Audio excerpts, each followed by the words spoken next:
Si os cuento lo que un anciano de los testigos de Jehová me hizo dentro del propio salón del reino, vais a entender por qué algunas heridas nunca cicatrizan completamente, pero la verdad necesita ser contada. ¿Sabéis esa confianza ciega que depositamos en las personas que deberían protegernos? Pues bien, a veces son justamente esas personas los verdaderos lobos con piel de cordero. Hola, mis queridos, me llamo Marta, pero podéis llamarme Abuela Marta. Tengo 67 años y nací en Nueva Esperanza, en el interior de Castilla-La Mancha, en 1958. Hoy quiero compartir con vosotros una historia que guardé encerrada en el fondo de mi corazón durante más de 40 años. Una historia que me costó décadas de terapia, noches sin dormir y una fe que fue completamente destrozada. Antes de empezar mi historia, quería preguntaros, ¿desde dónde estáis viendo este vídeo? Dejádmelo en los comentarios ahí abajo. Me encanta saber que mi voz está llegando a tantos rincones diferentes de España. Y si podéis, dejad ese me gusta y suscribíos al canal. Esto ayuda mucho a esta viejecita a continuar contando sus historias. Lo que voy a contar hoy va a remover muchas conciencias, especialmente a quien vivió dentro de la religión de los testigos de Jehová.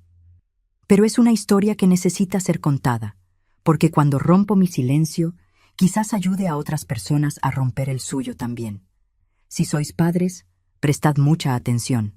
Si sois víctimas de abuso, sabed que no estáis solos. Era 1974. Yo tenía apenas 16 años y nuestra familia se había convertido a los testigos de Jehová hacía 3 años. Mi mundo era la congregación, las reuniones, el servicio de campo y toda aquella estructura rígida que parecía dar sentido a nuestra vida. Era una época diferente, mis queridos. Los niños obedecían sin rechistar y cuestionar una autoridad religiosa era impensable. Para que entendáis completamente lo que me pasó, necesito contar cómo era nuestra vida antes de que empezase esta pesadilla. Vivíamos en un pueblecito llamado Bellavista del Sur, de esos donde todo el mundo se conoce y los secretos parecen imposibles de guardar. Pero como vais a ver, algunos secretos se guardan muy bien. Nuestra casa era sencilla, de ladrillo, pintada de blanco con contraventanas azul claro que siempre me gustaron. Estaba en la calle de las Acacias, número 247, y tenía un patio grande donde mi madre, doña Concepción, plantaba sus flores favoritas, rosas blancas y geranios rojos. El olor de aquellas flores mezclado con el café que papá tostaba cada mañana aún me viene a la memoria cuando cierro los ojos. Papá, don Francisco, era carpintero. Hombre trabajador, de pocas palabras, manos curtidas que hacían muebles preciosos para las familias del pueblo. Mamá cuidaba de la casa y de nosotros 3 hijos, yo, la mayor, mi hermano Juan, 2 años más pequeño, y mi hermanita Rosita, que tenía apenas 8 años en aquella época. Éramos una familia católica tradicional hasta 1971, cuando los testigos de Jehová llamaron a nuestra puerta. Lo recuerdo como si fuera ayer. Era un jueves por la tarde, estaba lloviznando, y 2 señoras muy bien vestidas aparecieron con sus revistas, Despertad y La Atalaya. Una de ellas se llamaba Hermana Eulalia, una mujer elegante, de pelo siempre bien peinado, que hablaba con tanta convicción sobre la Biblia que mis padres quedaron fascinados. La conversión de nuestra familia fue gradual, pero completa. En pocos meses, dejamos de ir a la iglesia católica, paramos de celebrar cumpleaños y Navidad. Qué dolor fue eso para nosotros los niños, y nuestra vida pasó a girar en torno al Salón del Reino de la Congregación de Bellavista del Sur. El Salón del Reino estaba en la calle Mayor, un edificio sencillo de ladrillo visto, con ventanas grandes y un estrado modesto en el frente. 3 veces por semana estábamos allí, martes y jueves para las reuniones de la congregación, y domingo para el estudio bíblico público. Además, todos los sábados por la mañana salíamos para el servicio de campo, llamando de puerta en puerta para esparcir la verdad. Para una adolescente como yo, aquel mundo nuevo era a la vez aterrador y fascinante. Aterrador porque todo lo que conocíamos antes fue considerado mundano y peligroso. Ya no podíamos tener amigos en el instituto que no fueran de la verdad. No podíamos salir con quien no fuera testigo de Jehová. Ni siquiera podíamos soñar con la universidad, porque el fin del mundo estaba cerca y era mejor dedicar tiempo a las cosas espirituales. Pero también era fascinante porque me sentía especial, elegida.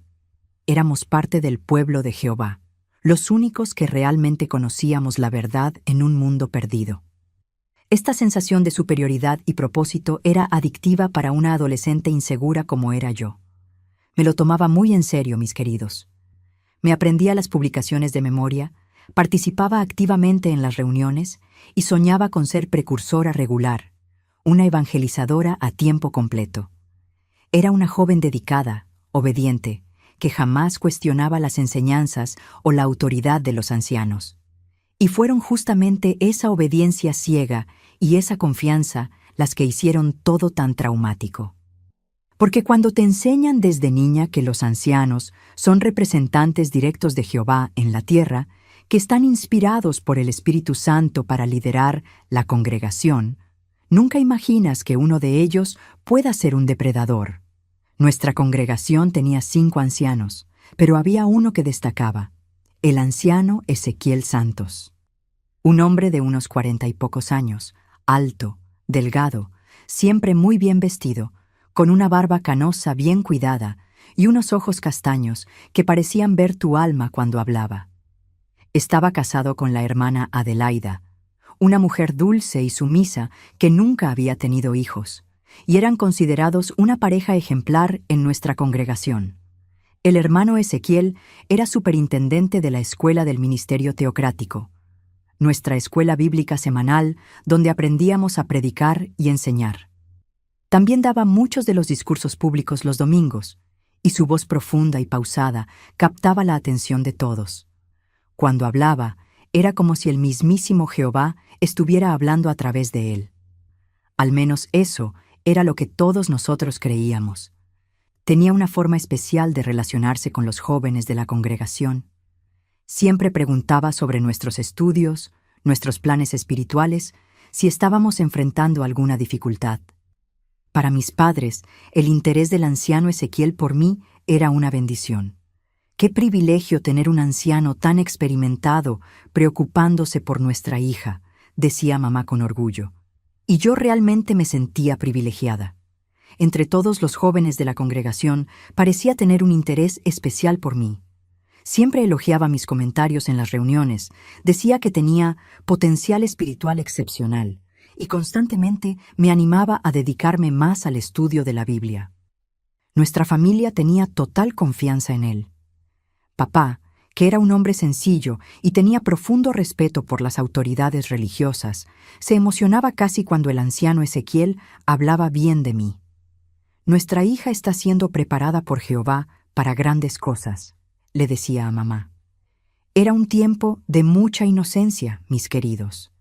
Un tiempo en que los niños no sabían sobre depredadores sexuales, no sabían que personas aparentemente santas podían esconder intenciones diabólicas.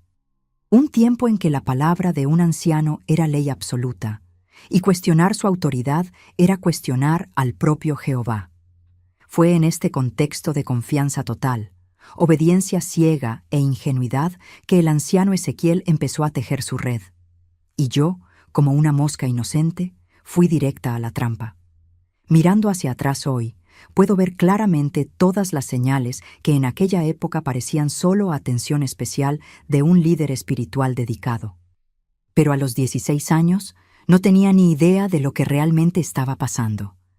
El anciano Ezequiel era un manipulador experimentado y empezó su plan de forma tan sutil que ni los adultos a mi alrededor se dieron cuenta. Todo empezó a finales de 1973, cuando cumplí 15 años. Fue cuando el anciano Ezequiel empezó a comentar que estaba madurando espiritualmente muy rápido. En las reuniones, siempre que hacía un comentario, me miraba con aprobación y después venía a hablar conmigo. «Hermana Marta», me decía con esa voz pausada y seria, «Jehová tiene grandes planes para ti. Puedo sentir que tienes un corazón especialmente receptivo a las cosas espirituales». Al principio, estas conversaciones sucedían siempre en presencia de otros hermanos, generalmente después de las reuniones, cuando las familias se reunían delante del salón del reino para charlar. Hablaba sobre mi progreso espiritual, sobre cómo estaba desarrollando buenos hábitos de estudio, sobre cómo mi participación en las reuniones estaba mejorando. Mis padres se ponían radiantes con estos elogios. Papá, que solo había hecho la primaria y siempre se sintió inferior intelectualmente, veía en esos comentarios del anciano una confirmación de que su hija era especial. Mamá, que dedicaba toda su vida a criar hijos temerosos de Jehová, sentía que estaba teniendo éxito.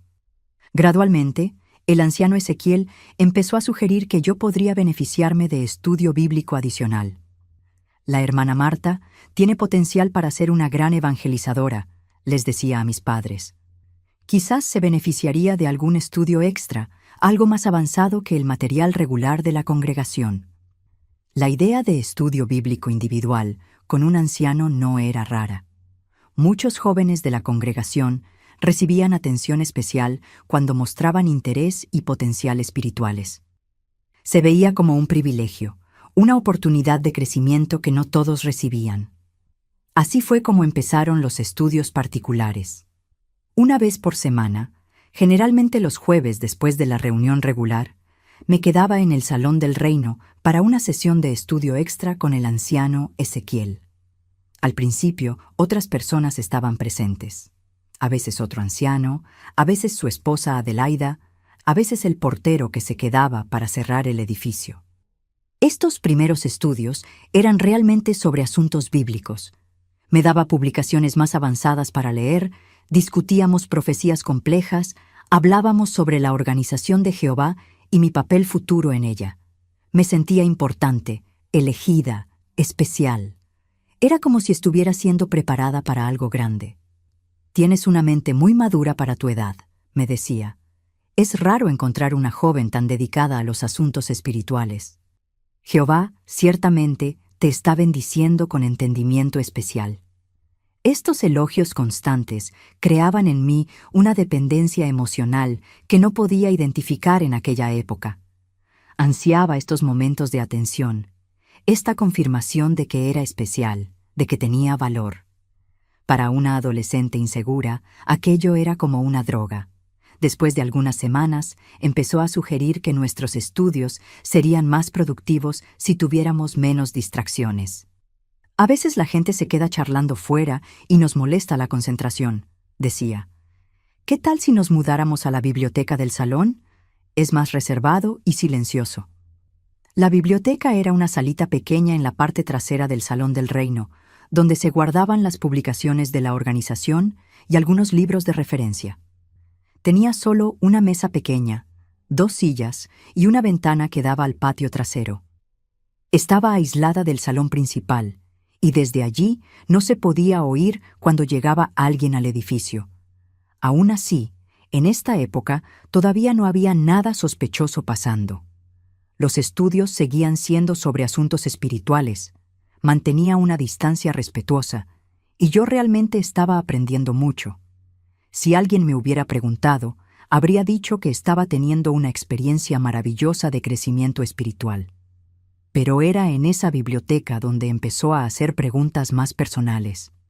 En medio de una discusión sobre pureza moral, preguntaba: ¿Y tú, hermana Marta, ya has tenido alguna experiencia con chicos del instituto? A veces los jóvenes de tu edad enfrentan tentaciones. Yo me ponía colorada y balbuceaba que no, que era pura, que ni pensaba en esas cosas. Él sonreía con aprobación y decía: estupendo, estupendo. La pureza es fundamental para una joven que quiere servir a Jehová. Pero es importante que sepas que puedes hablar conmigo sobre cualquier cosa. A veces los jóvenes tienen dudas, tentaciones, y es mejor hablar con alguien experimentado que quedarse con esas cosas en la cabeza. Estas conversaciones sobre pureza y sexualidad se volvieron más frecuentes en nuestros estudios. Decía que era importante que yo entendiera bien estos asuntos para poder enseñar a otras jóvenes en el futuro. Una hermana madura necesita estar preparada para aconsejar a otras mujeres sobre todos los aspectos de la vida cristiana, explicaba. Gradualmente, empezó a introducir temas sobre el cuerpo humano, sobre cómo Jehová creó al hombre y la mujer, sobre los aspectos físicos del matrimonio, siempre de forma aparentemente educativa y espiritual, pero cada vez más detallada y específica. Es importante que una joven entienda cómo funciona su cuerpo, decía. Muchas hermanas llegan al matrimonio completamente ignorantes, y eso causa problemas. Jehová no quiere que sus hijas sean ignorantes sobre su creación. Empezó a traer libros y publicaciones sobre educación sexual cristiana, material que decía estar aprobado por la Organización para Instruir Jóvenes. Hojeábamos juntos estas publicaciones, y él explicaba dibujos anatómicos y descripciones de funciones corporales que me dejaban extremadamente incómoda, pero que yo aceptaba porque venían de una autoridad espiritual. «Te estás poniendo colorada», observaba cuando yo claramente estaba incómoda. «No hay nada malo en hablar de estas cosas. Es natural, es creación de Jehová. Una joven madura no debe tener vergüenza de entender cómo Dios creó el cuerpo humano». Fue por esta época cuando empezó a hacer comentarios sobre mi apariencia física, siempre de forma que parecía apropiada en el contexto. «Estás creciendo y convirtiéndote en una joven mujer», decía. «Es importante que entiendas los cambios que están ocurriendo en tu cuerpo para que puedas comportarte de forma apropiada». Hablaba sobre cómo debería vestirme, sobre cómo mi falda debería tener el largo correcto, sobre cómo mi blusa no debería estar muy ajustada. Pero para hacer estos comentarios, miraba mi cuerpo de una forma que me hacía sentir extraña, como si estuviera siendo examinada. «Déjame ver si este largo está apropiado», decía, mirando mi falda. Es importante mantener los estándares de la organización. A veces las jóvenes no se dan cuenta de cómo ciertas ropas pueden afectar a los hermanos. En esos momentos sentía algo extraño en el estómago, una incomodidad que no podía explicar, pero inmediatamente me censuraba por tener esos sentimientos. «Es un anciano», pensaba. «Solo me está ayudando a entender los estándares de Jehová. Soy yo la que tiene una mente sucia por sentir incomodidad». Así era como estaba condicionando mi mente, mis queridos. Estaba normalizando conversaciones sobre sexualidad, sobre mi cuerpo, sobre intimidad, siempre dentro de un contexto aparentemente espiritual. Estaba creando una situación donde yo me sentía culpable por cualquier incomodidad que sintiera, porque la incomodidad significaba que yo era la que tenía problemas con la pureza mental.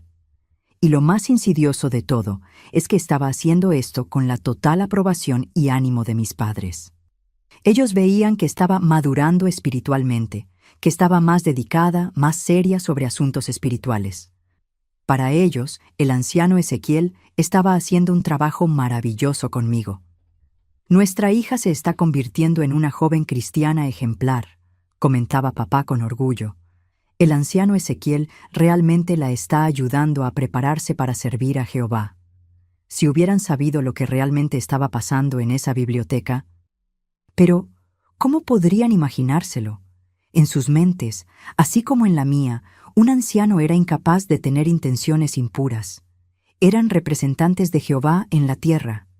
Eran santos. Fue así como, sin que nadie se diera cuenta, el anciano Ezequiel fue gradualmente rompiendo todas mis defensas, normalizando conversaciones y situaciones que deberían haber hecho saltar todas las alarmas.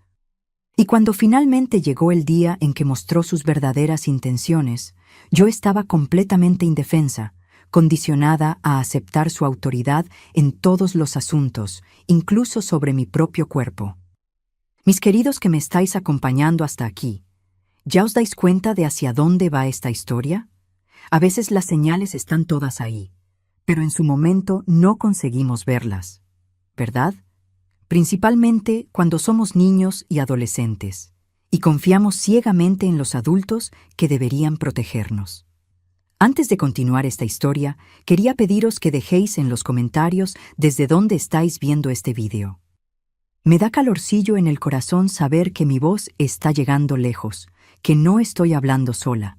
Puede ser desde Madrid, desde Sevilla, desde el interior de Galicia, desde cualquier rinconcito de esta España inmensa. Aprovechad y suscribíos al canal que ayuda a esta viejecita a continuar compartiendo estas historias. Si este video os está tocando, si habéis vivido algo parecido o conocéis a alguien que lo haya vivido, dejad vuestro corazón en los comentarios. A veces necesitamos saber que no estamos solos en el dolor para conseguir seguir adelante. Lo que voy a contar ahora es duro, pero necesita ser dicho, porque así es como actúan estos depredadores, mis queridos. Van probando vuestros límites, van rompiendo vuestras defensas poquito a poco, hasta que no sabéis dónde está lo correcto y dónde está lo incorrecto. Era marzo de 1974 y yo tenía 16 años cumplidos. Nuestros estudios particulares ya duraban cerca de 4 meses y me había acostumbrado a esa rutina semanal. Lo que antes me dejaba incómoda ahora parecía normal. Las conversaciones sobre sexualidad, los comentarios sobre mi cuerpo, las miradas prolongadas, todo esto se había convertido en parte regular de nuestros encuentros. Fue en uno de esos jueves cuando dio el siguiente paso en su manipulación. Estábamos estudiando un artículo sobre matrimonio e intimidad conyugal cuando cerró la revista y me miró seriamente. «Hermana Marta», me dijo con esa voz pausada que yo conocía tan bien, «necesito tener una conversación muy franca contigo. Como tu consejero espiritual, tengo la responsabilidad de prepararte adecuadamente para el futuro». Asentí, esperando otra charla sobre pureza moral o estándares de vestimenta. Pero lo que vino después fue completamente diferente. Te estás convirtiendo en una joven mujer y pronto empezarás a recibir interés de hermanos solteros de la congregación. Es mi responsabilidad garantizar que estés preparada para esas situaciones. Se levantó de la silla y vino a sentarse a mi lado, algo que nunca había hecho antes. Me puse inmediatamente tensa, pero no sabía cómo reaccionar sin parecer irrespetuosa. El problema, continuó ahora muy cerca de mí, es que muchas jóvenes llegan al matrimonio completamente ignorantes sobre intimidad. Esto causa problemas serios en el matrimonio, y yo no quiero que eso te pase a ti. Mi corazón se había acelerado y sentía un frío extraño en el estómago. Algo estaba muy mal, pero no conseguía procesar qué era. Como él era un anciano, mi mente automáticamente rechazaba la posibilidad de que tuviera intenciones impuras. «Para que seas una esposa adecuada en el futuro», dijo, poniendo la mano en mi hombro, «necesitas entender algunas cosas prácticas sobre intimidad conyugal. No es suficiente solo leer sobre eso en las publicaciones». Su mano en mi hombro me quemaba, pero al mismo tiempo estaba paralizada. Parte de mí quería salir corriendo, pero la parte que había sido condicionada a obedecer a las autoridades me mantenía pegada a la silla.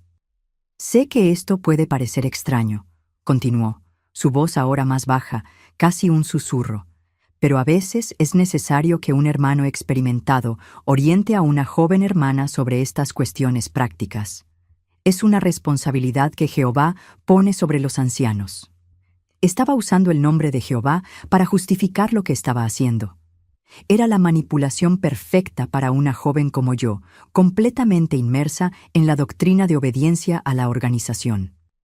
«¿Puedo confiar en ti para mantener estas orientaciones en secreto?», preguntó, su mano ahora moviéndose de mi hombro a mi brazo. Algunas personas no entenderían la naturaleza espiritual de esta orientación. Podrían malinterpretar las intenciones. Solo conseguía sentir, mi voz completamente bloqueada. Me estaba pidiendo que guardara secreto sobre algo que aún no había pasado, pero que yo ya sabía instintivamente que estaba mal. «Muy bien», dijo, sonriendo de una forma que me dio aún más miedo. «Vamos a empezar con orientaciones básicas sobre el cuerpo femenino». Lo que pasó en los siguientes minutos fue una violación de mi inocencia que marcó mi vida para siempre. Empezó a hablar sobre anatomía femenina, pero no a través de libros o dibujos. Quería mostrar en la práctica. «Es importante que conozcas tu propio cuerpo», decía mientras sus manos empezaron a moverse a lugares donde nunca deberían haber ido. Una esposa necesita entender cómo funciona. Estaba completamente paralizada. Mi mente no conseguía procesar lo que estaba pasando.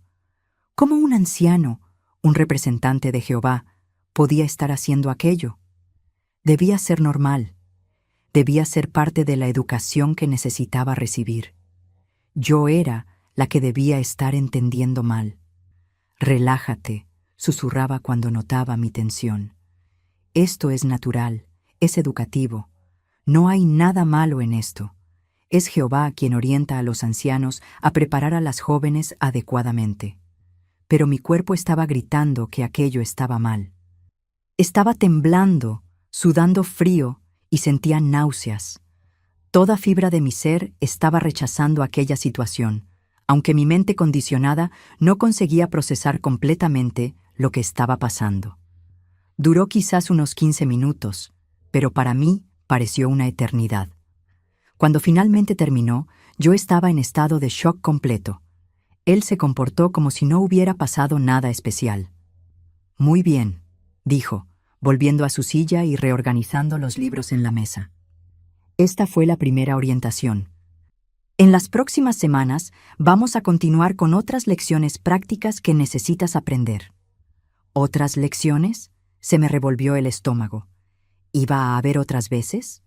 Recuerda, dijo, mirándome fijamente, esto queda entre nosotros. Es una orientación espiritual especial que no todas las jóvenes reciben. Has sido elegida para recibir esta preparación por tu potencial espiritual excepcional. Estaba convirtiendo aquel abuso en un honor, en una bendición especial. Era la manipulación psicológica perfecta. Si se lo cuentas a alguien, continuó, su voz ahora más seria, la gente lo va a malinterpretar. No van a entender que esto es orientación espiritual. Incluso podrían pensar que sedujiste a un anciano, y eso sería terrible para tu reputación en la congregación. Esas palabras fueron como un puñetazo en el estómago. Me estaba amenazando indirectamente, diciendo que si lo contaba, yo sería la culpable. En una organización donde la reputación espiritual lo era todo, donde ser expulsada significaba perder familia y amigos, esa amenaza era más poderosa que cualquier violencia física. ¿Entiendes la importancia del secreto?, preguntó. Solo conseguí susurrar un sí casi inaudible. Estupendo. Entonces nos vemos el próximo jueves para continuar tu educación. Cuando finalmente salí de esa biblioteca, estaba completamente confusa y traumatizada. Caminé hasta casa como un zombi, intentando procesar lo que había pasado. ¿Sería normal? ¿Todas las jóvenes pasarían por esto? ¿Estaría exagerando? En casa, mis padres preguntaron cómo había ido el estudio, como siempre hacían. Fue bien, conseguí responder, evitando sus miradas. El anciano Ezequiel me está enseñando cosas importantes. No era mentira, pero tampoco era la verdad. Realmente no sabía qué era verdad en aquel momento. Esa noche no pude dormir. Me quedé mirando al techo, intentando entender si lo que había pasado estaba bien o mal. La parte de mí que había sido condicionada a confiar en los ancianos decía que debía estar bien, que ellos eran incapaces de hacer algo malo. Pero mi cuerpo aún estaba temblando de una forma que me decía que algo terrible había pasado. Y lo peor de todo es que sabía que el próximo jueves tendría que volver allí. Porque como una joven testigo de Jehová obediente, no podía cuestionar la autoridad de un anciano. No podía dejar de ir a los estudios particulares sin dar explicaciones que no sabía cómo dar. Estaba atrapada en una red que había sido tejida tan cuidadosamente que ni me daba cuenta de que era una red. Y lo peor aún estaba por venir. Cuando finalmente terminó, yo estaba completamente destrozada física y emocionalmente. No conseguía ni levantarme del suelo. Él se recompuso tranquilamente y dijo, «Ya está, ahora estás completamente preparada para ser una esposa. Has pasado por todas las lecciones necesarias». Habló como si me hubiera hecho un favor, como si yo debiera agradecer por haber sido violada por él. «Ahora te vas a casa y nunca más hablas sobre estas lecciones con nadie», continuó, su voz ahora más amenazadora. «Estas fueron orientaciones espirituales especiales que recibiste. Si se lo cuentas a alguien, van a pensar que sedujiste a un anciano. Serás expulsada de la congregación, tu familia te desheredará, y te quedarás completamente sola en el mundo. Esas amenazas eran reales y poderosas. En la estructura de los testigos de Jehová, ser expulsada significaba muerte social completa. Familia y amigos cortaban todo contacto. Te volvías literalmente invisible. Además, añadió, ¿quién te va a creer? Yo soy un anciano respetado, casado desde hace 20 años, sin ninguna mancha en mi reputación. Tú eres solo una adolescente. Si inventas historias sobre mí, todos van a saber que estás mintiendo. Tenía razón. En aquel contexto, nadie creería la palabra de una adolescente contra la de un anciano respetado. Era la situación perfecta para un depredador: autoridad absoluta, víctima vulnerable y estructura social que protegería al abusador. Conseguí llegar a casa esa noche caminando como un zombi. Mis padres preguntaron cómo había ido el estudio y solo conseguí susurrar que había sido educativo. Esa noche intenté matarme. Es difícil incluso hoy revivir esos momentos, mis queridos. Durante años pensé que era culpa mía, que yo había hecho algo mal, que debería haberme comportado diferente. ¿Cuántas víctimas están viendo esto y culpándose ahora mismo? Vosotros que me estáis acompañando hasta aquí, ¿qué pensáis que debería haber hecho? Contádmelo en los comentarios.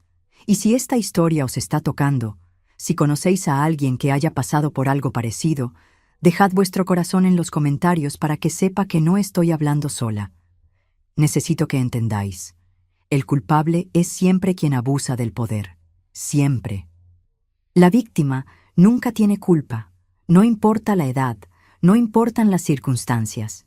Y cuando una estructura religiosa protege al abusador en vez de a la víctima, esa estructura está siendo cómplice del abuso. Esa noche de abril de 1974, después de haber sido completamente violentada por el anciano Ezequiel, llegué a casa y cerré con llave la puerta de mi cuarto. Mis padres ya estaban durmiendo y la casa estaba silenciosa. Pero dentro de mí había un grito que nunca más dejó de hacer eco. Fui hasta el espejo de mi tocador y me miré. Era la misma chica de siempre, pero al mismo tiempo era alguien completamente diferente. Algo se había roto dentro de mí esa noche que nunca más se repararía. Estaba sangrando, estaba herida, pero el dolor físico no era nada comparado con la destrucción emocional. Mi mente no conseguía procesar lo que había pasado. ¿Cómo un representante de Jehová podía haberme hecho aquello? ¿Cómo algo tan terrible podía haber pasado en el propio salón del reino? Cogí una cuchilla que usaba para sacar punta a los lápices y me quedé mirándola durante un largo rato. ¿Sería tan fácil acabar con todo? No necesitaría cargar más con ese peso, esa confusión, ese dolor. Pero cuando acerqué la hoja a la muñeca, pensé en mis padres. No se merecían perder a su hija sin ni siquiera saber por qué. Y además, si me mataba, el anciano Ezequiel seguiría libre para hacer lo mismo con otras chicas. Pasé toda la noche despierta, llorando en silencio, intentando entender lo que me había pasado. ¿Sería que todas las chicas de la congregación pasaban por esto? ¿Sería que era realmente normal y yo estaba exagerando? A la mañana siguiente, era viernes, y tenía que ir al instituto. Intenté actuar con normalidad, pero estaba completamente ausente. No conseguía concentrarme en las clases, no conseguía hablar con nadie. Estaba presente físicamente, pero mentalmente estaba perdida en un agujero negro.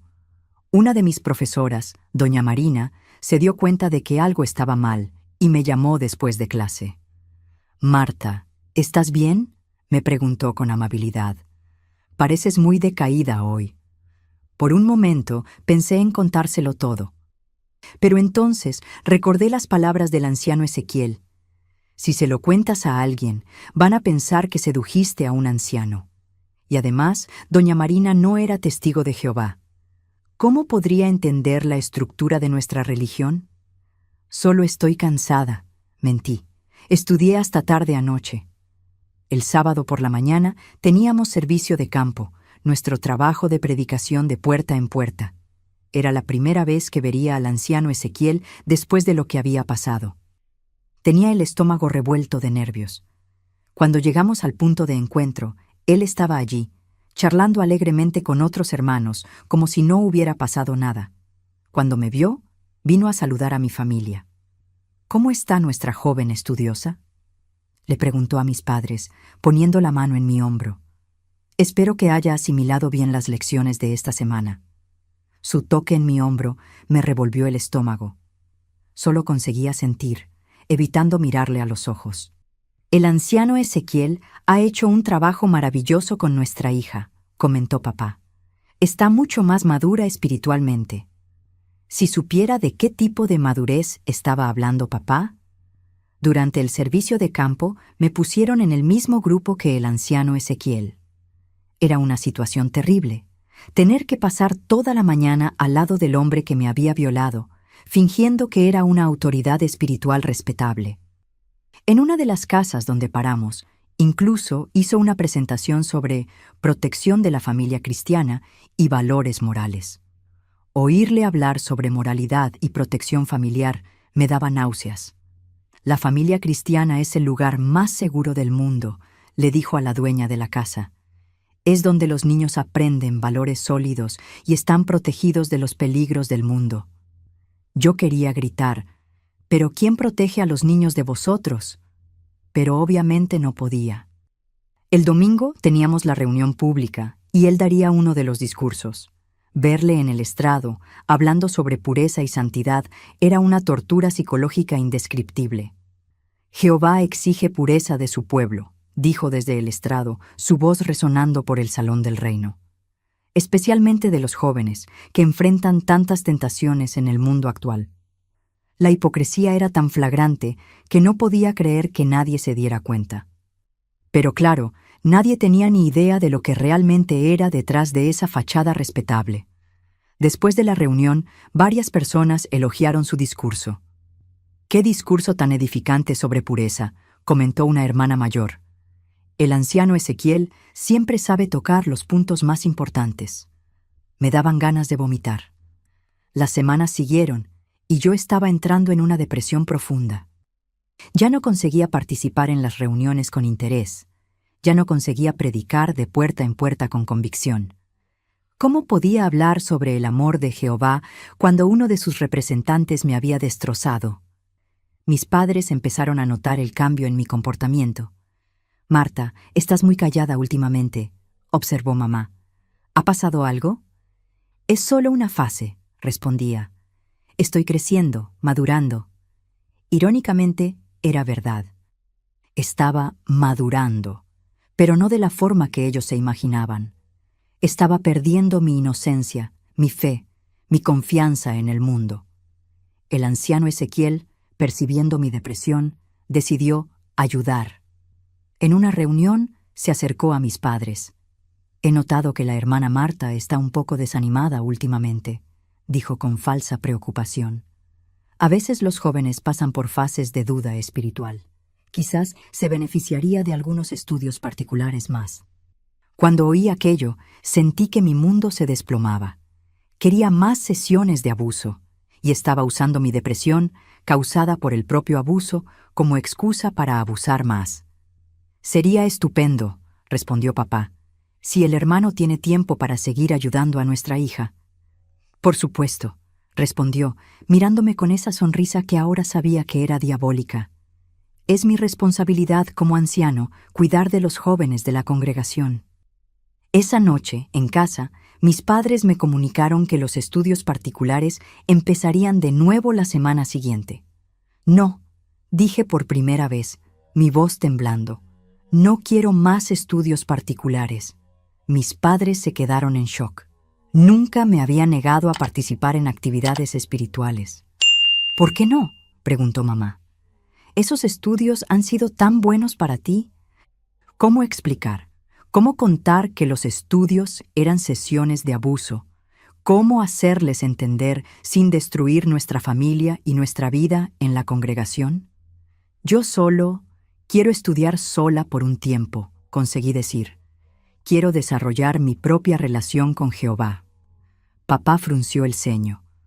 «No es así como funciona, hija. Los jóvenes necesitan orientación de los más experimentados. Es arrogancia pensar que puedes aprender sola». Pero realmente no quiero más estudios particulares, insistí, mi voz volviéndose más desesperada. Vas a continuar los estudios, dijo papá firmemente. El anciano Ezequiel se está dedicando a ti por bondad. Sería irrespetuoso rechazarlo. Estaba acorralada. No podía contar la verdad, pero tampoco podía seguir siendo abusada. Era una situación imposible. Si no quieres más estudios particulares, dijo mamá, quizás sea porque estás desarrollando orgullo espiritual. Eso es peligroso, Marta. El orgullo viene antes de la caída. Estaban interpretando mi negativa como defecto espiritual. En la estructura mental de los testigos de Jehová, cuestionar una autoridad era siempre señal de problemas espirituales de la persona que cuestionaba, nunca de la autoridad. Esa noche lloré hasta no tener más lágrimas. Estaba completamente sola en un mundo que debería protegerme, pero que me estaba entregando directamente en manos de mi abusador. Y lo peor es que empezaba a creer que quizás fuera realmente culpa mía. Quizás había seducido al anciano de alguna forma. Quizás era una joven pervertida que había corrompido a un hombre santo. Esa culpa irracional, pero comprensible en una víctima de abuso, empezaba a consumirme por dentro. Fue así como volví a esa biblioteca el jueves siguiente, cargando no solo el trauma del abuso, sino también la culpa de creer que yo era la responsable de todo aquello. Las sesiones de abuso empezaron de nuevo y se volvieron aún peores. El anciano Ezequiel se había dado cuenta de que yo estaba completamente rota, que no ofrecería más resistencia, y eso le hizo aún más atrevido. «Has aprendido bien las lecciones», decía mientras abusaba de mí. «Ahora te estás comportando como una verdadera cristiana sumisa. Eso está muy bien». Estaba interpretando mi resignación traumatizada como mejora espiritual. Era la distorsión más enfermiza posible. Las sesiones ocurrían ahora no solo los jueves después de las reuniones, sino también en otros momentos. Inventaba excusas para llamarme al Salón del Reino en horarios diferentes. «Necesito que me ayudes a organizar las publicaciones de la biblioteca», les decía a mis padres. «La hermana Marta es muy responsable y organizada». Y mis padres se sentían orgullosos de que yo fuera útil para un anciano. No tenían ni idea de que estaban entregando a su hija para ser abusada. Fue durante una de esas organizaciones de la biblioteca cuando pasó algo que cambió completamente mi perspectiva sobre lo que estaba viviendo. Estaba sola con él un martes por la tarde cuando oímos voces en el salón principal. Inmediatamente paró lo que estaba haciendo y fue a espiar por la rendija de la puerta. «Es la hermana Benita con su hija», susurró. «Debe haber venido a buscar algunas publicaciones». La hermana Benita era una viuda de nuestra congregación que tenía una hija de 14 años llamada Lucía. Una chica dulce, tímida, que siempre me recordaba a mí misma algunos años antes. El anciano Ezequiel salió de la biblioteca para saludarlas, dejándome sola. A través de la puerta entreabierta conseguí oír la conversación. «Hermana Benita», dijo con esa voz cordial que yo conocía tan bien, «qué bueno verla por aquí». «¿Y cómo está nuestra joven Lucía?» «Está bien, anciano», respondió la hermana Benita. «En realidad, estoy preocupada por ella. Anda un poco desanimada con las cosas espirituales. Ya sabe cómo son los adolescentes». Se me heló la sangre. Sabía exactamente el rumbo que tomaría esa conversación. «Lo entiendo perfectamente», respondió él. «Es una fase común en la vida de los jóvenes. Quizás la hermana Lucía se beneficiaría de alguna orientación espiritual adicional». «¿Usted cree?», preguntó la hermana Benita, claramente interesada. Sí, he estado trabajando con algunos jóvenes de la congregación, dando orientación especial. La hermana Marta, por ejemplo, se ha beneficiado mucho de nuestros estudios particulares». En ese momento, entendí con terrible claridad que yo no era la única víctima. Y peor aún, estaba siendo usada como referencia para atraer a la próxima víctima. «Si el anciano tiene tiempo», dijo la hermana Benita, «sería maravilloso si pudiera orientar a Lucía también». «Por supuesto que tengo tiempo», respondió. «Es mi responsabilidad como anciano cuidar de los jóvenes de la congregación». ¿Qué tal si empezamos el próximo jueves? Jueves, el mismo día de mis estudios. Se me revolvió el estómago al darme cuenta de que estaba planeando abusar de Lucía el mismo día que abusaba de mí. Lucía, se dirigió directamente a la chica. ¿Te gustaría tener algunos estudios particulares para profundizar tu conocimiento bíblico? Sí, anciano, respondió con esa voz tímida que me partió el corazón. Me gustaría mucho. No tenía ni idea de lo que estaba aceptando, igual que yo no la tenía cuando todo empezó. Después de que se fueran, el anciano volvió a la biblioteca con una sonrisa satisfecha. ¿Has oído?, me preguntó. Vamos a tener una nueva estudiante. La hermana Lucía parece ser una joven muy prometedora. La forma en que dijo prometedora me dio náuseas. Sabía exactamente lo que significaba aquello. Incluso podéis estudiar juntas a veces, continuó. Sería bueno que compartieras con ella algunas de las lecciones que has aprendido. La idea de participar en el abuso de otra chica me horrorizó completamente. No, conseguí decir. Yo no quiero... ¿Tú no quieres qué?, preguntó, su voz volviéndose más dura. No quiero estudiar con ella, conseguí susurrar. Ah, ya entiendo, dijo con una sonrisa cruel. Estás celosa. No quieres compartir la atención especial que recibes. No eran celos, era desesperación. Era la única protección que podía intentar ofrecer a Lucía. Mantener los abusos separados, para que al menos ella no pasara por la humillación adicional de ser abusada en mi presencia. Está bien, accedió. Tendréis estudios separados, al menos por ahora. El jueves siguiente, cuando llegué para mi estudio, vi a Lucía saliendo de la biblioteca. Tenía la misma mirada confusa e incómoda que yo debía haber tenido en las primeras sesiones. ¿Cómo fue el estudio?, pregunté, intentando parecer casual. Fue diferente, respondió, evitando mis ojos. El anciano Ezequiel enseña cosas muy avanzadas. Se me partió el corazón. Sabía exactamente lo que quería decir con diferente y avanzadas. El proceso estaba empezando con ella de la misma forma que había empezado conmigo. En las semanas siguientes, comencé a observar a Lucía en las reuniones. Estaba pasando por la misma transformación que yo había pasado. Más callada, más retraída, con esa mirada perdida de quien está cargando un peso que no consigue entender ni compartir.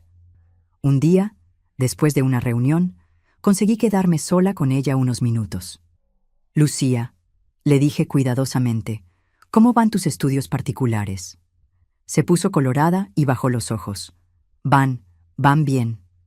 ¿Te sientes cómoda con todo lo que estás aprendiendo?, pregunté, intentando darle la oportunidad de hablar que yo nunca había tenido. Me miró a los ojos un momento y vi en esa mirada la misma confusión y miedo que yo sentía. A veces es un poco extraño, admitió. Pero el anciano dice que es educación necesaria. Eran las mismas palabras que yo había oído. La misma manipulación, la misma justificación. Lucía, dije, mi voz temblando, si alguna vez te sientes incómoda con algo, puedes hablar conmigo, ¿vale? Asintió, pero yo sabía que no conseguiría hablar. Igual que yo no conseguía. El miedo, la vergüenza, la manipulación psicológica eran demasiado poderosos. Fue en ese momento cuando tomé una decisión que cambiaría mi vida para siempre. No podía salvarme a mí misma. Estaba demasiado rota, demasiado manipulada, demasiado aterrada. Pero quizás pudiera salvar a Lucía. Quizás pudiera romper el ciclo antes de que otra chica fuera completamente destrozada como lo había sido yo. Pero para eso, tendría que hacer la cosa más aterradora del mundo: contar la verdad. En ese momento de mi vida, realmente no sabía si conseguiría seguir adelante. Ver a otra chica pasando por el mismo infierno que yo estaba viviendo me hizo darme cuenta de que el silencio no era solo mi prisión, era también la suya y la de todas las otras chicas que vinieran después. Mis queridos, ¿habéis sentido alguna vez ese peso de cargar un secreto que está destruyendo no solo a vosotros, sino que puede destruir a otras personas también? Es un dolor que no tiene medida. Dejad vuestro corazón en los comentarios si este relato os está tocando.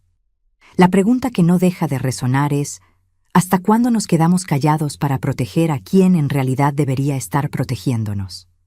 La decisión de contar la verdad no vino de una vez. Fue un proceso doloroso que duró varias semanas, durante las cuales yo observaba a Lucía consumirse de la misma forma que me había consumido yo. Estaba perdiendo peso, volviéndose cada vez más retraída, y yo veía en ella el mismo patrón de comportamiento que yo había desarrollado: el miedo de ir a las reuniones, pero también el miedo de no ir, la obediencia automática mezclada con una desesperación silenciosa. Un día, después de una reunión en que tanto yo como Lucía tuvimos nuestros estudios particulares, nos encontramos en el baño del Salón del Reino. Estábamos solas, y ella estaba llorando bajito. «Lucía», le dije suavemente, «¿qué está pasando?» «No lo sé», susurró. «No entiendo. El anciano dice que es educación, que es normal, pero me siento tan sucia». Esa palabra, sucia, fue como un puñetazo en el estómago. Era exactamente como me sentía yo. «¿Qué está haciendo contigo?», pregunté, mi voz temblando. Me miró con miedo. «No se lo vas a contar a nadie, ¿verdad?» «No se lo contaré», prometí. «Pero cuéntame qué está pasando». Entre sollozos, me lo contó. Era exactamente el mismo patrón. Las conversaciones sobre pureza, los tocamientos inapropiados disfrazados de educación, la manipulación psicológica usando lenguaje espiritual, las amenazas veladas sobre mantener el secreto. Dijo que si se lo cuento a alguien, van a pensar que le seduje, susurró, y que mamá se avergonzaría de mí. Eran las mismas amenazas que había usado conmigo, el mismo guión diabólico. «Lucía», dije, cogiendo sus manos, «lo que él está haciendo no es educación. Está mal, muy mal». «Pero es un anciano», protestó. «¿Cómo puede estar mal?» Era la misma confusión que yo había sentido. ¿Cómo cuestionar a alguien que supuestamente representaba a Dios en la tierra? «Los ancianos son humanos», dije, las palabras saliendo de mi boca por primera vez. «También pueden hacer cosas malas». En ese momento, hablando con Lucía, estaba empezando a entender la verdad que me había sido ocultada. La autoridad religiosa no hace a nadie incapaz de hacer el mal.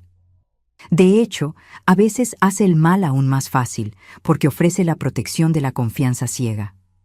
«¿Qué podemos hacer?», preguntó, y vi en su cara la misma sensación de impotencia que me consumía desde hacía meses.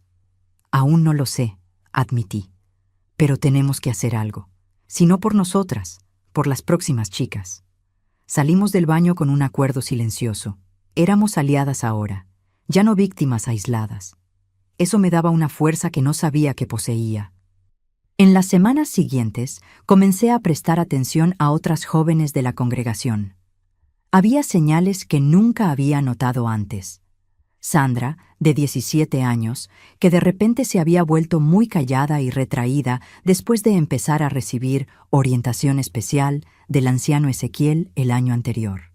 Patricia, que había salido de la congregación abruptamente a los 18 años, causando escándalo entre las familias.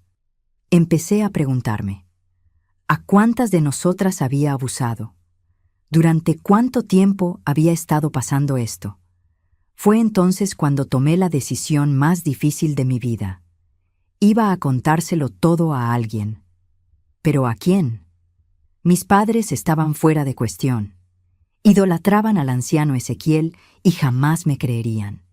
Probablemente me echarían de casa por inventar historias sobre un hombre santo. Los otros ancianos tampoco eran una opción. Había una cultura de protección mutua entre ellos. Además, el anciano Ezequiel era uno de los más respetados del circuito. ¿Quién creería a una adolescente contra él? Fue cuando me acordé de doña Marina, mi profesora del instituto. Había notado mi cambio de comportamiento meses atrás y había mostrado preocupación genuina. Quizás pudiera ayudarme. Era arriesgado. Contárselo a alguien de fuera de la organización iba contra todo lo que me habían enseñado sobre no lavar los trapos sucios fuera de casa. Pero no veía otra opción. Un viernes, después de las clases, me quedé cuando todos los otros alumnos se fueron. «Doña Marina», dije, mi voz temblando, «¿puedo hablar con usted sobre algo muy serio?».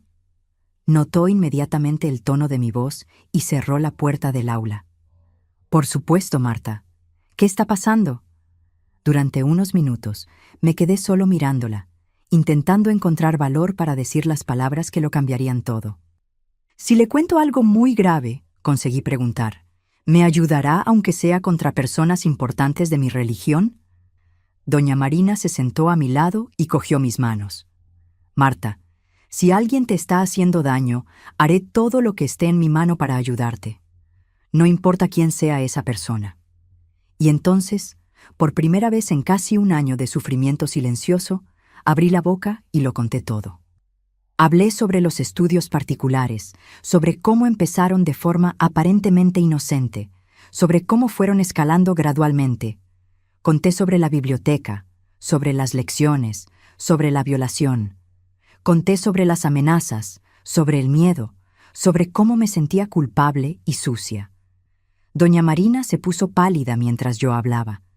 Varias veces se llevó la mano a la boca, conmocionada por lo que estaba oyendo. «Dios mío, Marta», dijo cuando terminé, «ese hombre es un depredador. Lo que te hizo es un delito». Oír a alguien llamar a aquello delito fue liberador y aterrador a la vez.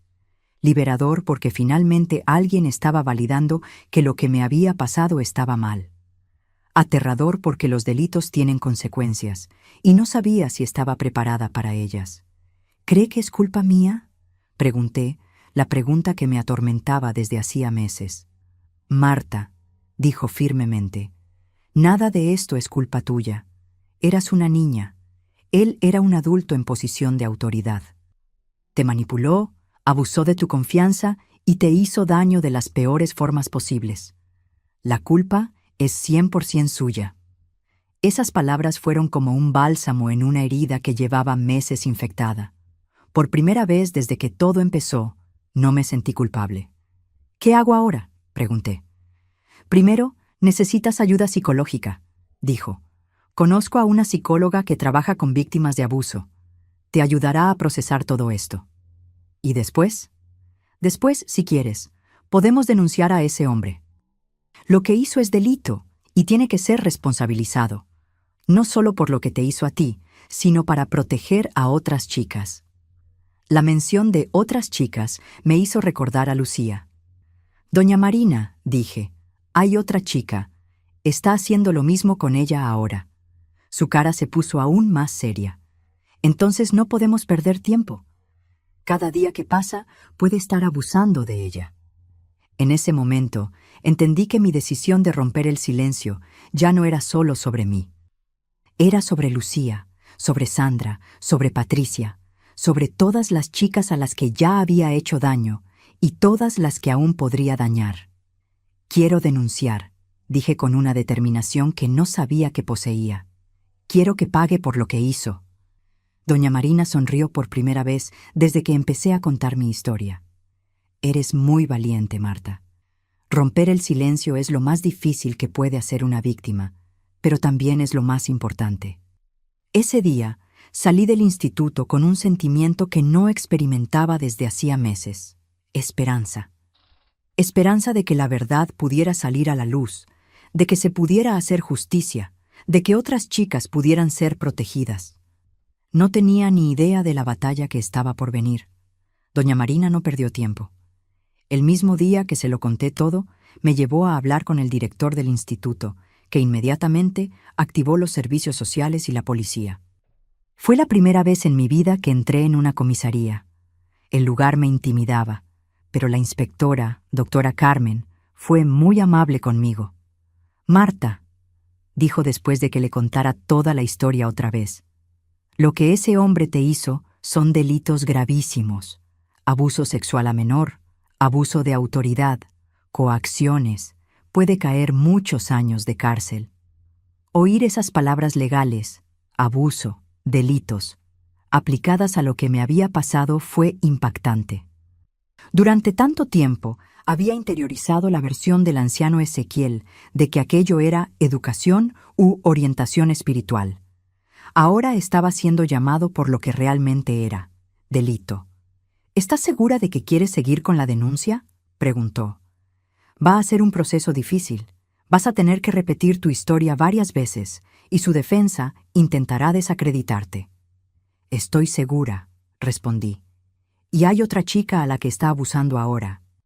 Si no hago nada, seguirá haciendo daño a otras. De acuerdo. Vamos a necesitar hablar con tus padres para... ¡No!, interrumpí, el pánico apoderándose de mí. Mis padres no pueden saberlo, al menos no todavía. La doctora Carmen frunció el ceño. Marta, eres menor de edad. Legalmente necesitamos el consentimiento de tus padres para proceder. Fue cuando doña Marina intervino. Doctora, los padres de Marta son de la misma organización religiosa que el abusador. Hay muchas posibilidades de que protejan al agresor en vez de a su propia hija. Entiendo, dijo la inspectora, pensativa. Desgraciadamente, ya hemos visto casos así antes. Vamos a hacer lo siguiente. Abriré una investigación preliminar y investigaré discretamente. Cuando tengamos pruebas suficientes, entonces sí tendremos que involucrar a los padres. En los días siguientes, la policía empezó a investigar al anciano Ezequiel. Descubrieron que no tenía antecedentes penales registrados, pero eso no significaba mucho. Los depredadores sexuales, especialmente los que se esconden detrás de autoridad religiosa, son especialistas en mantener fachadas limpias. Lo que fue más revelador fue cuando empezaron a investigar otras posibles víctimas. La inspectora se puso en contacto con exmiembros de la congregación y fue ahí cuando la verdad empezó a emerger. Patricia, que había salido de la congregación abruptamente a los 18 años, accedió a hablar cuando supo que no estaba sola. Su historia era idéntica a la mía. Estudios particulares que escalaron a abuso sexual, siempre disfrazados de educación espiritual. Intenté contárselo a mis padres en su momento, le dijo a la inspectora. Me echaron de casa. Dijeron que estaba siendo desagradecida con un anciano que estaba intentando ayudarme y que debía estar inventándome cosas por celos de la atención que recibían otras jóvenes. Sandra también confirmó haber pasado por situaciones similares, pero ella aún estaba en la congregación y estaba aterrorizada ante la posibilidad de que su familia se enterara. Si mis padres se enteran de que permití que esto pasara, dijo entre lágrimas, me van a echar. En su cabeza, una joven cristiana pura jamás se pondría en una situación así.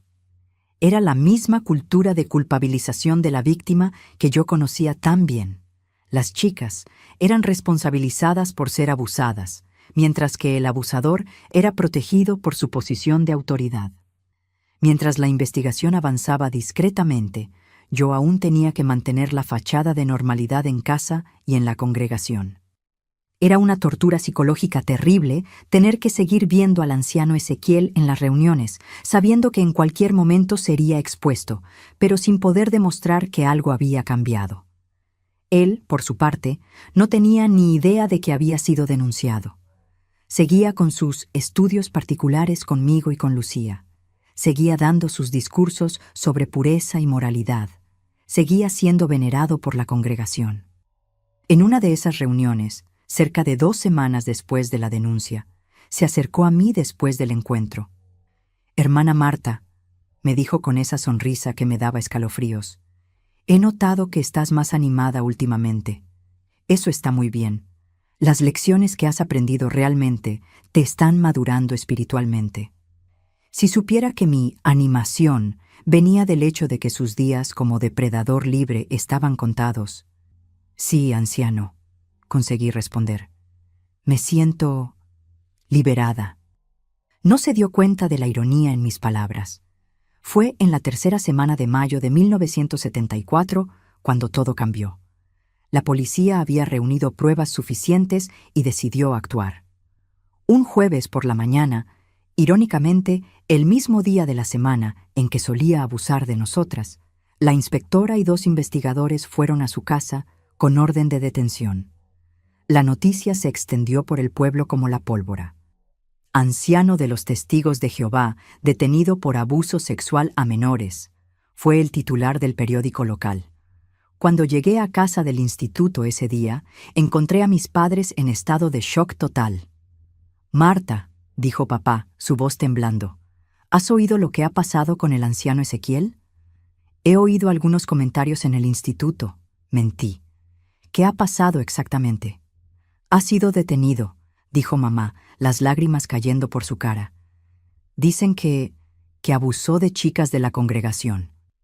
El silencio que siguió fue ensordecedor. Podía sentir el peso del momento. Era la hora de contarles la verdad a mis padres. «Papá, mamá», dije, mi voz apenas saliendo, «tengo que contaros algo». Me miraron y vi en sus ojos que ya sabían lo que iba a decir. «¿Fuiste tú?», susurró mamá. «¿Fuiste una de las chicas?». Asentí, ya no pudiendo contener las lágrimas. Su reacción fue devastadora y predecible a la vez. Papá explotó en ira, no contra el anciano Ezequiel, sino contra mí. «¿Cómo has podido hacerle esto a nuestra familia?», gritó. «¿Cómo has podido manchar el nombre de un anciano respetado con esas acusaciones?». «No me he inventado nada», le grité de vuelta. «Me abusó durante meses, me violó». «No uses ese lenguaje en esta casa», replicó papá. «Los ancianos no hacen esas cosas. Debiste comportarte de forma inadecuada y después inventarte esta historia para librarte de la culpa». Era exactamente la reacción que doña Marina había previsto. Mis propios padres estaban eligiendo proteger la reputación de un abusador en vez de apoyar a su propia hija.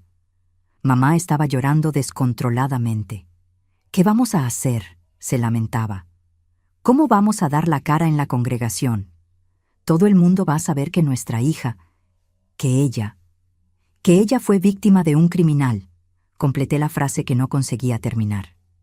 «¿Criminal?», rió papá con amargura. «El único crimen aquí ha sido que tú destruyeras la vida de un siervo de Jehová con tus mentiras». En ese momento, entendí que había perdido a mi familia. La organización había condicionado tanto sus mentes que eran incapaces de ver la realidad incluso cuando la tenían gritando delante de sus narices. «Vais a tener que elegir», dije, una calma extraña apoderándose de mí, «entre creer a vuestra hija o proteger a un pedófilo». «No te atrevas a hablar así de un anciano», gritó papá, levantando la mano como si fuera a pegarme. «Si me pones un dedo encima», dije, sorprendiéndome a mí misma con mi firmeza, «serás el segundo hombre de vuestra organización al que voy a denunciar por violencia». Se paró con la mano en el aire, conmocionado por mi cambio de comportamiento. La chica sumisa y obediente había muerto. En su lugar había nacido una joven que no iba a seguir aceptando ser abusada o intimidada por nadie. Esa noche dormí en casa de doña Marina. Mis padres habían dejado claro que ya no era bienvenida mientras no retirara las acusaciones falsas contra el anciano Ezequiel. Pero no iba a retirar nada. La verdad había sido contada y no había vuelta atrás. El juicio del anciano Ezequiel tuvo lugar 6 meses después de la detención. Fueron los 6 meses más difíciles de mi vida hasta entonces, pero también los más transformadores. Durante ese periodo estuve viviendo con doña Marina y su familia, que me acogieron como a una hija. Mis padres cortaron completamente el contacto conmigo, así como todos los miembros de la congregación. En su visión, yo era una apóstata que se había vuelto contra la organización de Jehová. La reacción de la organización de los Testigos de Jehová fue exactamente lo que cualquier persona familiarizada con sus prácticas podría esperar. Protegieron al abusador y demonizaron a las víctimas. El cuerpo de ancianos emitió un comunicado diciendo que las acusaciones eran ataques de Satanás contra un siervo fiel, y que aquellos que apoyaran a las víctimas estaban poniéndose contra Jehová. Incluso sugirieron que yo había sido influenciada por personas mundanas, refiriéndose a doña Marina, para inventar historias contra el anciano. Pero la justicia humana, a diferencia de la justicia de la organización, estaba interesada en hechos, no en protección de reputaciones. Durante la investigación, más víctimas encontraron valor para hablar. En total, 5 chicas entre 13 y 17 años testificaron contra él. Todas contaron historias prácticamente idénticas. El mismo patrón de captación, la misma manipulación psicológica, los mismos abusos disfrazados de educación espiritual. Lucía, que inicialmente estaba demasiado aterrada para hablar, finalmente encontró valor cuando supo que no estaba sola. Su madre, la hermana Benita, fue una de las pocas de la congregación que apoyó a su hija en vez de proteger al abusador. «Prefiero perder mi posición en la congregación a perder a mi hija», dijo valientemente. El día del juicio fue surrealista. Estaba en el tribunal, cara a cara con el hombre que había destrozado mi adolescencia, pero ahora ya no tenía poder sobre mí. Estaba esposado, llevando un uniforme de preso, sin la corbata y el traje que solía usar para impresionar a la congregación. Cuando llegó mi turno de declarar, le miré directamente a los ojos y conté toda la verdad. Hablé sobre los estudios particulares, sobre la manipulación gradual, sobre los abusos, sobre la violación, sobre las amenazas. Por primera vez vi miedo en sus ojos. No el miedo fingido y manipulativo que usaba para controlar a sus víctimas, sino miedo real de ser responsabilizado por sus crímenes. Su abogado intentó desacreditar mi testimonio, sugiriendo que yo era una adolescente problemática que había seducido al anciano y después inventado la historia de abuso para librarme de la culpa. «Señorita Marta», dijo el abogado, yo ya tenía 17 años entonces, «¿no es cierto que tuvo un comportamiento inadecuado con mi cliente?» «Sí», respondí tranquilamente. «Mi comportamiento inadecuado fue confiar en un depredador sexual». La respuesta causó un murmullo en el tribunal. El juez pidió silencio. «¿No es cierto que sedujo a mi cliente?», insistió el abogado. «Señor», dije, mirando directamente al jurado, «yo tenía 15 años cuando empezó. Él tenía 43. Era una autoridad religiosa en quien me habían enseñado a confiar ciegamente desde niña. La única persona que sedujo a alguien allí fue un hombre adulto seduciendo a una niña para satisfacer sus deseos enfermizos». Cuando todas las víctimas terminaron de declarar, no había dudas sobre su culpabilidad. El patrón era demasiado claro, las historias demasiado consistentes, las pruebas demasiado convincentes. El anciano Ezequiel fue condenado a 12 años de prisión por abuso sexual a menor, abuso de autoridad y organización criminal. Pero para mí, la verdadera justicia no estaba en su condena, estaba en la liberación que sentí al hablar la verdad públicamente. Durante el juicio, solo 3 personas de mi antigua congregación estuvieron presentes. La hermana Benita, madre de Lucía, una hermana mayor llamada Elena, que había tenido el valor de cuestionar la versión oficial de los ancianos, y sorprendentemente, mi hermano Juan. Juan había cumplido 16 años y estaba empezando a cuestionar muchas cosas sobre la organización. Después del juicio, se acercó a mí.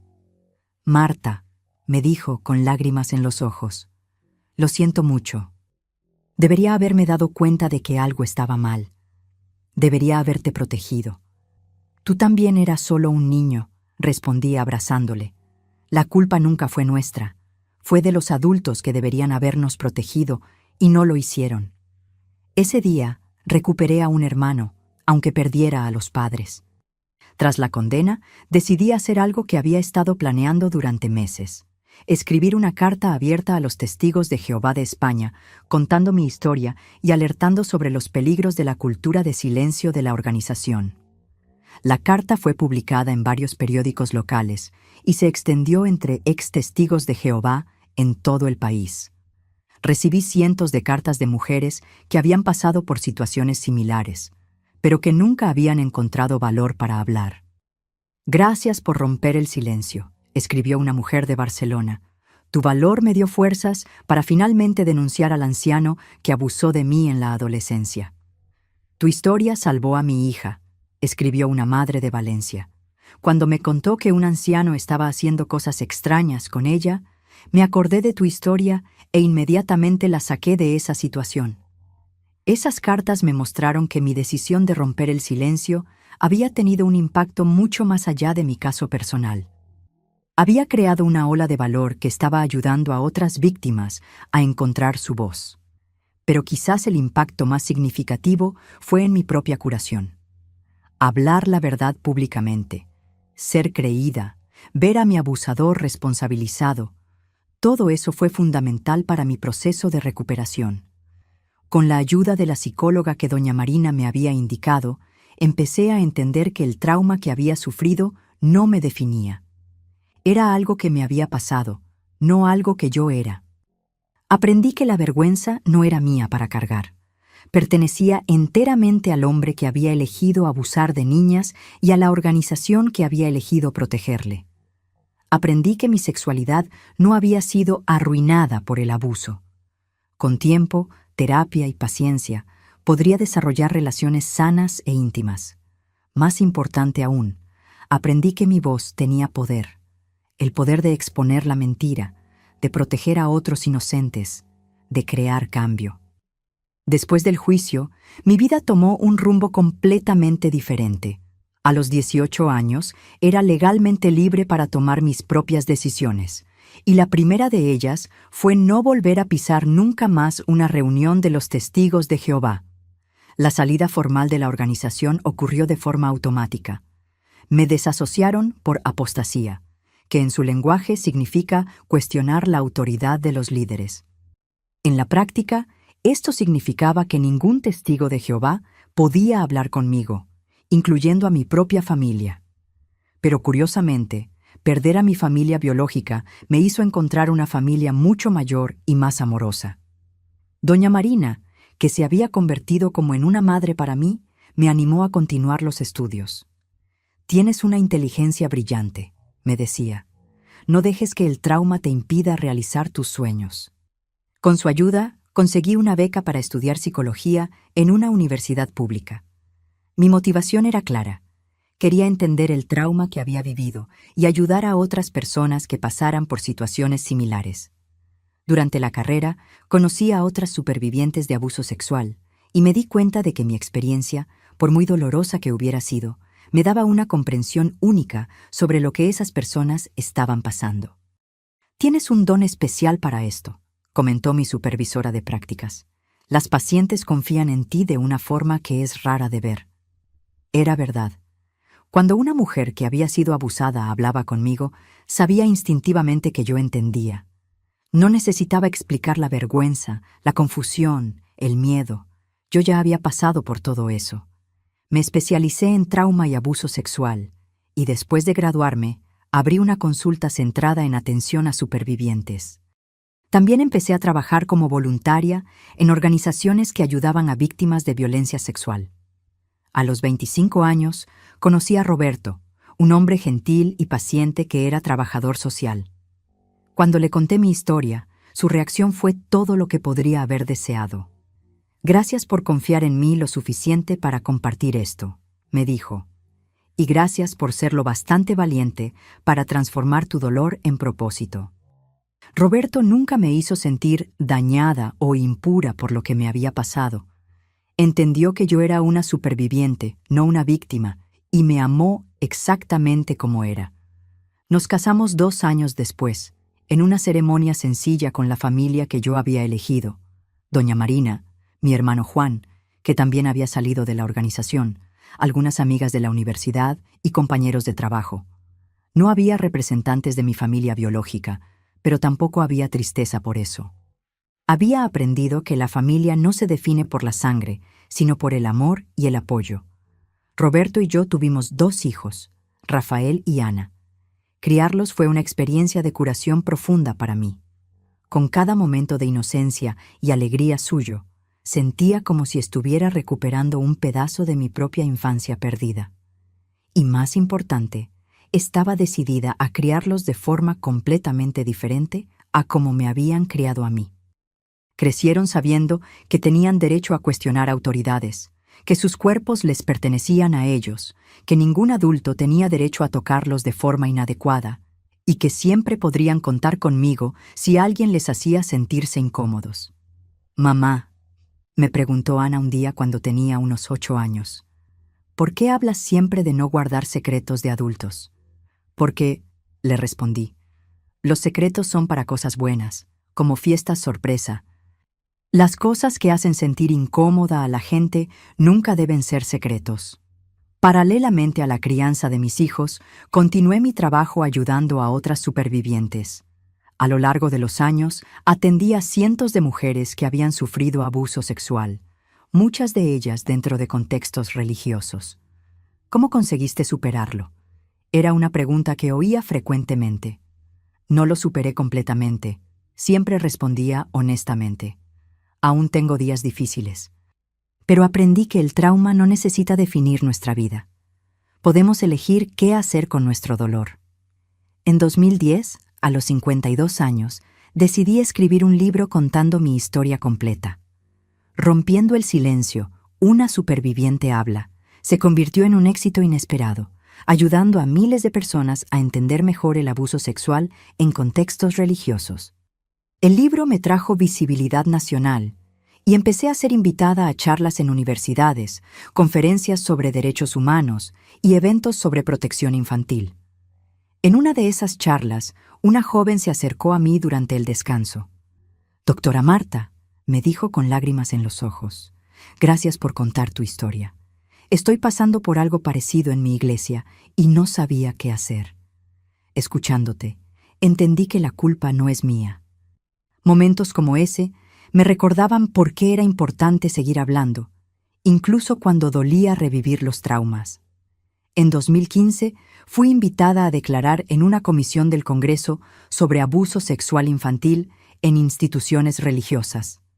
Fue emocionante estar en aquel hemiciclo, hablando a diputados y senadores sobre la necesidad de leyes más estrictas para proteger a los niños.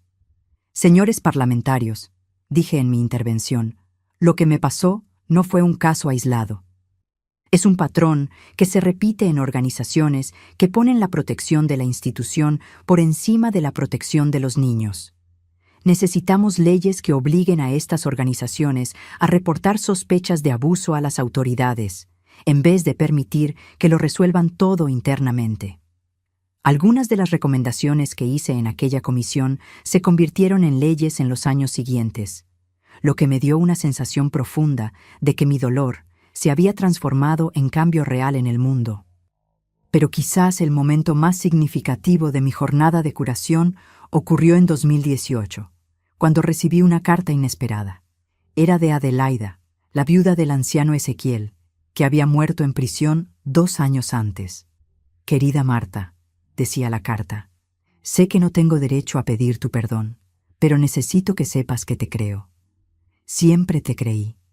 Durante todos esos años de matrimonio, yo sabía que había algo mal con mi marido, pero tenía demasiado miedo para hablar. Cuando todo salió a la luz, sentí alivio y vergüenza a la vez. Alivio porque finalmente la verdad apareció. Vergüenza porque podría haberos protegido a ti y a las otras chicas si hubiera sido más valiente. Gracias por tener el valor que yo no tuve. Tu voz salvó a otros niños que yo podría haber salvado y no salvé». Aquella carta me hizo llorar durante horas. No lágrimas de tristeza, sino de compasión, por mí misma, por Adelaida, por todas las mujeres que son silenciadas por el miedo y por la estructura patriarcal de las organizaciones religiosas. Respondí a la carta diciéndole que la perdonaba, que entendía que ella también había sido víctima de un sistema que le había enseñado a ser sumisa y silenciosa, y que nunca era demasiado tarde para usar nuestra voz. Hoy, a los 67 años, sigo atendiendo a supervivientes de trauma, aunque he reducido mi carga de trabajo. También me dedico a hablar en colegios sobre prevención del abuso sexual, enseñando a los niños sobre consentimiento y límites corporales. Mis hijos, ahora adultos, se han convertido en personas increíbles que usan sus propias voces para defender la justicia social. Rafael trabaja como abogado de derechos humanos y Ana es trabajadora social especializada en protección infantil. «Mamá», me dijo Ana recientemente, «gracias por enseñarnos que nuestra voz tiene poder, que la verdad, aunque duela, siempre vale más que el silencio cómodo. Mi hermano Juan, que salió de la organización poco después que yo, se convirtió en activista por los derechos de los extestigos de Jehová. Juntos, creamos una red de apoyo que ya ha ayudado a cientos de personas a reconstruir sus vidas tras salir de la organización. En cuanto a mis padres, murieron aún siendo testigos de Jehová activos, sin haber reconocido nunca que fallaron conmigo. Mamá murió en 2010, papá en 2014. Me enteré de su muerte a través de conocidos, ya que mantuvieron la desasociación hasta el final. Durante mucho tiempo, esto me causó dolor, pero aprendí que no puedo controlar las decisiones de otras personas, solo las mías propias. Y elegí perdonar, no por ellos, sino por mí misma. Porque guardar rabia es como tomar veneno esperando que la otra persona muera. Y yo había bebido suficiente veneno en la vida. Mis queridos, si habéis llegado hasta aquí conmigo en esta jornada dolorosa pero necesaria, quiero que sepáis que hoy, 50 años después de aquella noche terrible en la biblioteca del Salón del Reino, soy una mujer realizada, amada y en paz. El trauma que viví me marcó para siempre, eso es verdad. Aún tengo pesadillas ocasionales. Aún siento una opresión en el pecho cuando veo noticias sobre abuso sexual en organizaciones religiosas. Pero aprendí que la curación no significa olvidar. Significa integrar la experiencia de forma que nos fortalezca en vez de destruirnos. Si pudiera volver atrás en el tiempo y hablar con aquella chica de 16 años que estaba siendo abusada y sintiéndose culpable, le diría: querida, esto no es culpa tuya. Nunca lo fue, nunca lo será. Eres víctima de un hombre enfermo que abusó de tu confianza e inocencia. La organización que debería protegerte falló contigo. Tus padres, que deberían apoyarte, fallaron contigo. Pero eso no significa que no tengas valor. Tienes un propósito mayor de lo que imaginas. Si hubiera sabido entonces lo que sé hoy, habría contado la verdad mucho antes. Habría gritado, habría corrido, habría roto el silencio la primera vez que me tocó de forma inadecuada. Pero no puedo culpar a aquella chica por no tener esa sabiduría. Hizo lo mejor que pudo con el conocimiento que tenía. Para vosotros que podéis estar pasando por algo similar ahora, quiero dejar bien claro, la culpa nunca es de la víctima. No importa cómo ibas vestida, cómo te comportaste, si permitiste que pasara. Los niños y adolescentes no tienen capacidad de consentir actividades sexuales con adultos. Punto final. La autoridad religiosa no hace a nadie incapaz de hacer el mal. Curas, pastores, ancianos, líderes religiosos son seres humanos falibles como cualquier otro. Algunos de ellos son depredadores que usan su posición de poder para abusar de los vulnerables. Las organizaciones que protegen a abusadores son cómplices del abuso. Cualquier institución que ponga su reputación por encima de la seguridad de los niños está perpetuando el ciclo de violencia. Tu voz tiene poder. Cuando rompes el silencio, no solo te estás salvando a ti mismo, estás protegiendo a futuras víctimas y creando cambio en el mundo. La curación es posible. Puede llevar años, puede necesitar ayuda profesional, puede ser un proceso doloroso, pero es posible reconstruir tu vida tras el trauma. Yo soy la prueba viviente de eso. Para los padres que me estáis escuchando, por favor, enseñad a vuestros hijos que tienen derecho a decir no a cualquier adulto que les haga sentirse incómodos.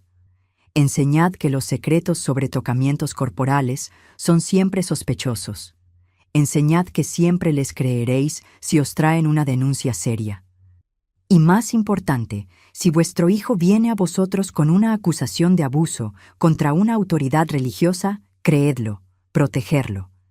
La reputación de la iglesia, de la organización, del líder religioso es infinitamente menos importante que la seguridad de vuestro hijo. Para las organizaciones religiosas que puedan estar viendo esto, dejad de esconder abusadores, dejad de resolver crímenes internamente. Reportad a las autoridades, apoyad a las víctimas, implementad políticas rigurosas de protección infantil. Vuestra credibilidad no viene de encubrir pecados, sino de enfrentarlos con transparencia y justicia.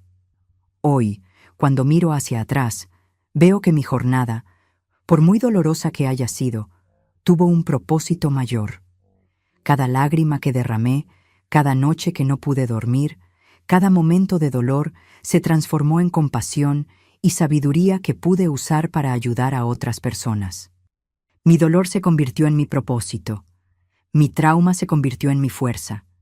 Mi silencio roto se convirtió en una voz que resuena hasta hoy, protegiendo a niños inocentes de depredadores disfrazados de santos. Y esa es la mayor victoria de todas: transformar nuestro dolor más profundo en nuestro propósito más significativo. Si eres superviviente de abuso, debes saber que tu historia importa.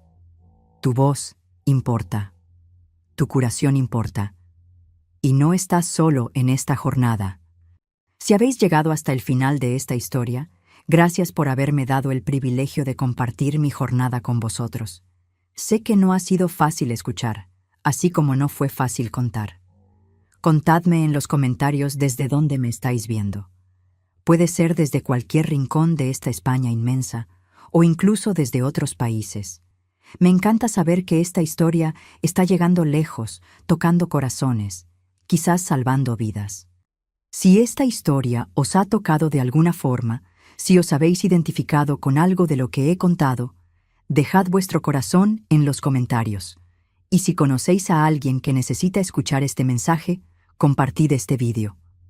A veces una palabra de esperanza en el momento adecuado puede cambiar completamente el rumbo de la vida de una persona. Y si estáis pasando por alguna situación de abuso ahora, por favor, buscad ayuda. Contádselo a alguien en quien confiéis, acudid a las autoridades, llamad al 016. No estáis solos y merecéis ser protegidos y amados. Recordad siempre, vuestra voz tiene poder. Usadla. Muchas gracias por acompañarme en esta jornada. Hasta la próxima historia. Y que Dios, o el universo, o la fuerza en la que creáis, os bendiga a cada uno. No estáis solos. Nunca lo habéis estado.